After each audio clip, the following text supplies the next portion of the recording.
Nós trabalhamos dentro do bairro Atrobe, nós vacunamos no bairro em januário, parte final de januário.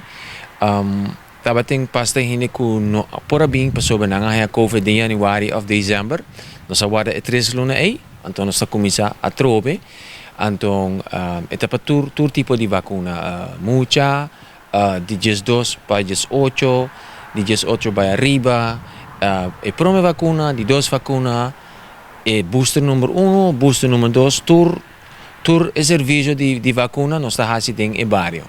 Nós estamos começando a chamar essa hora na dentro do bairro, nós estamos começando. Lá que minha lista, chamar dia 26, tá terá corá, de metade de junho para 1 hora, e seguinte dia 27, tá em Rincón. Tour normal, geração não está reservado para Rincón, e geração aqui dia 27, de 10 para 1 hora. Então, Norte Sania, 29 de abril, que se me dá equipado dia viernes, de 10, metade de junho para 1 hora.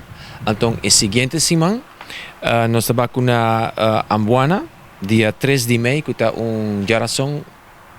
Sim, não, está Jamars, correto, Jamars, de metade de junho para 1 hora.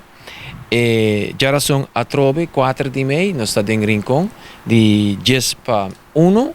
Então, o último dia está dia 5 de maio, que está Jaweps, de Antriol, de metade de junho para 1 hora.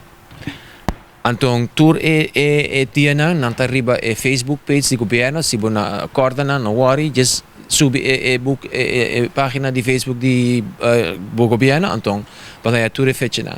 Então, a gente pode entrar livremente, sem aspraak, but just being, kana ko bu cédula of algo que nos pode identificar a pessoa para nós o sistema correto. Então, se você tem vacuna, kana ko a carta que você não tem, para nos controlar se está administrar bom, então se pode riba a carta também. Também para nós bisa que riba é dia não que vacunado em bairro, pero riba já sabe não tá queda abrir normal também na Jorge Nicolás, solamente dia 30 de abril, que é dia de Rincón, se também está será. Correto, sim.